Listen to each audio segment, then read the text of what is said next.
What's going on YouTube? Hayden here, and today we are back with another video. Today we got a college football playoff rankings kind of reaction, a little discussion type thing. So last night the college football playoff ranking show was going on as usual every Tuesday night. Going into the rankings, we all knew pretty much who the top three was going to be between LSU, Ohio State, and Clemson. Going into the show, we all definitely knew the top three. That was for sure, but the real question was, after Alabama losing to LSU, what were they going to do with Georgia and Alabama and number 4 and number 5 in the rankings? And as we all saw last night, Georgia ended up being the number 4 team to the committee and putting Alabama at number 5.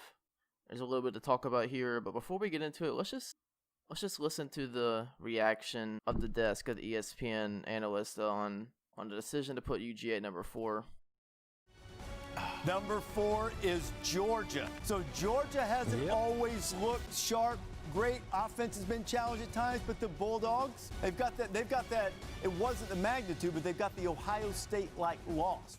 To me, obviously, you could hear the sigh, and that they were obvious. One of them was, I couldn't tell who it was, but one of them was definitely disappointed in the decision, and everyone was a little, I guess you would say, a little bit shocked on the decision of putting UGA at number 4, which I guess understandably so. I mean, a lot of people have their differing opinions on the committee and how they think and how they do things and how they operate. And reading the comments on the rankings video on ESPN, a lot of people not agreeing with the rankings, a lot of people not agreeing with putting Georgia at number 4, a lot of people not agreeing with a lot of things that happened in the rankings today or last night. With all that being said, let's get right into the video about our main topic of pretty much just Georgia being number 4. That's what this video is kind of going to be about. So watching the show, they had the head chairman of the playoff committee come on after, as they always do, and explain kind of give a little bit of insight on what happened and what their thought process was on certain rankings and why they put people where and everything like that. So the committee chairman said that UGA's 2 big wins is the reason they slid into the 4th spot over Alabama, and of course those 2 big wins would be the Notre Dame game and the win over Florida just a couple weeks ago. I knew coming into this it would come down to what the committee considered more valuable, or what they considered the wins more valuable or the losses more valuable. And in this case, they obviously went with the who has the best wins between Georgia and Alabama. Because obviously Alabama has the better loss. They lost to the second best team in the country, who's now the number 1 team in the country in LSU. And Georgia lost to South Carolina. But yeah, people are going to definitely doubt UGA at number 4. A lot of people aren't going to like it. A lot of people probably definitely think Alabama should be number 4, or maybe even someone else, who knows, maybe like an Oregon. But people doubting UGA is kind of how I like it, honestly, as a fan. Georgia seems to do better when they're not always in the spotlight, and when people are doubting and hating on them and just thinking that they're not a very good team, and they're not a top dog, a top 4 team in the country. They usually seem to play a little bit better and seem to have that chip on their shoulder and go out in the field and prove and have something to prove every week, instead of having the number 1 label and people thinking they're the best team in the country. They just seem to play better when the pressure is not as much and they have these people behind them that just don't believe in them at all.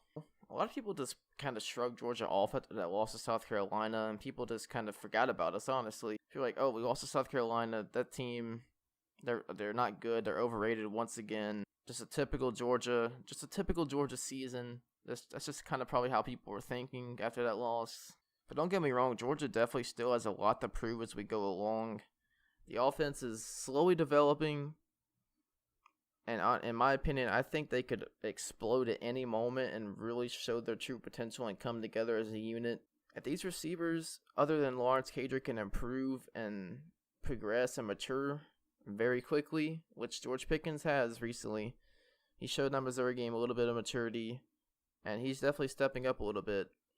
But if the whole entire offensive unit can come together and just play how they're supposed to play, if Coley can come together and improve like he has these past couple of weeks, I really think this Georgia team could be special, because this defense is top notch, and they showed it once again against Missouri.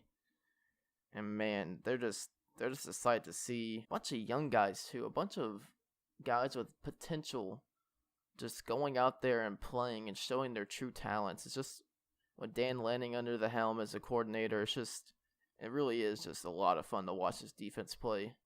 And also kind of on the topic of the Missouri game a little bit, people seem to sleep on that Missouri has a really good defense, which I believe they're a top 15 defense statistically in the nation.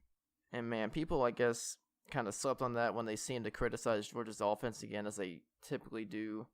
I have myself this season criticized this offense. They definitely did deserve a little bit of criticism here within the first 7-8 weeks of the season. They're definitely improved, and they're improving slowly. But moving on, Georgia has big games coming up real soon. We got the Auburn game this weekend, and that one's going to be a tough one. Auburn's 12th ranked team in the nation. Really nice defense they have. Their offense is a little bit shaky, but they have come to play. They've showed their potential on offense as well, just like Georgia has. It'll be a fun one. It'll be a good game, good low-scoring game, I think. It'll definitely be a battle in the trenches. We got a bunch of big guys on our O-line. They got a bunch of big guys on their D-line. It's going to be a lot of fun to watch. Just a typical SEC game, I think this one's going to be. After that game, we got Texas A&M coming up as well. And A&M is definitely a team who is better than their record shows. They're 6-3 this season, with those 3 losses coming to Clemson, Alabama, and Auburn. And at the time of the Clemson and Alabama losses, Clemson and Bama were number 1 at those times. So these losses are not something to look down upon like Georgia, South Carolina loss. These were real good teams they were playing, including Auburn. Real good teams they were playing. So yeah, this A&M team, they're a good team. Can't sleep on them at 6-3 because their schedule, they have a really tough schedule. They're going to be battle tested coming into that game. So yeah, Georgia's going to definitely have to continue to play hard against them. I know they will, but just saying, A&M is not a team that they want to sleep on. On the ESPN ranking show last night, they did show a blind resume. They do these every once in a while on these playoff ranking shows. Team 1, Team 2, and Team 3 showed their FPI, their strength of resume, and strength of schedule. I think that's what SOR is, strength of resume.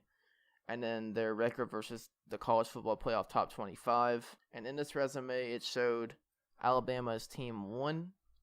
And they had the 3rd ranked FPI, the 10th ranked strength of resume, and the 39th ranked strength of schedule. And they were 0-1 against the college football top 25. Talking about Alabama here. See, I think that kind of goes into consideration about what the committee, because the committee, they always talk about, they go with the full resume, the full body of work for these teams.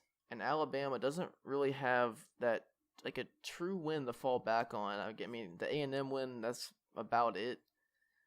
If they would have beat LSU, obviously that would have been a huge win to fall back on. But they really don't have a true, super quality win under their belts besides the A&M game. So yeah, and according to the committee, Georgia has 2 big wins. And I agree with them with the Notre Dame and Florida game. So yeah, that's kind of little input from the committee about why Georgia's at number 4 as well.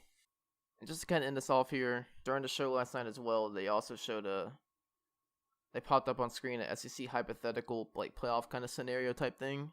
Alabama wins their final 3 games to finish the season 11-1. LSU enters the SEC title game 12-0, loses to Georgia to finish 12-1. Georgia enters the SEC title game 10-2 after a loss to Auburn, but they end up defeating LSU in that SEC championship game to finish at 11-2. So yeah, that was their hypothetical. What would you do in that instance? What would you do if this actual scenario went down? I would probably go with Georgia making it. I might be a little bit biased here. Obviously, I'm a Georgia fan. That might be a little bit biased, but I think Georgia and LSU would make it because this reminds me of what happened in 2017. Alabama didn't make the title game because they lost to Auburn. Auburn made the title game with wins over Alabama and Georgia in the regular season. And they lost to Georgia in the SEC championship game. They ended up knocking Auburn out of the college football playoff, putting Georgia in. And that ended up putting Alabama in the playoffs. So it kind of reminds me a little bit of that, what happened then. Obviously, it's not the same because Auburn ended up being the 2-loss team that didn't make the playoffs because they lost to Georgia. And the team that didn't go to the title game, which was Alabama that year, ended up making the playoffs at the 4th spot. But I could also see it the other way around as well in that scenario with Alabama making it and LSU making it. It really all depends on what the committee has as their full plan at the end of the season, what they want to go with, the full body of work, and what they really want to rely on in these teams' resumes. So yeah, but according to numbers, in that scenario, LSU would have an 85% chance to make the playoffs, Bama 72%, and Georgia only 17% chance to make the playoffs in that scenario. So yeah, that's just something to think about. Put your thoughts on this scenario down in the comments below. I really want to hear what you guys think about this one. It's a very interesting scenario. I definitely would like to hear what you guys have to say about it. But yeah, that's all for this video. I just wanted to do a little video on the new college football playoff rankings, and now that Georgia slid into the top 4 this week. Georgia goes to Auburn this weekend. It'll be a good one, like I said. Kirby Smart has a chance to get his first SEC West road win under his belt. That's something that's kind of always been haunting Kirby in his Georgia career so far. We can't ever get that SEC West road win under the belt in a season. But yeah, that's all I have for today's video. Hope you guys enjoyed. Make sure to like the video, comment, subscribe, and click that bell, turn on post notifications to know when I upload videos. But yeah, hope you guys enjoyed. I'll see you guys next time. Peace out, everybody.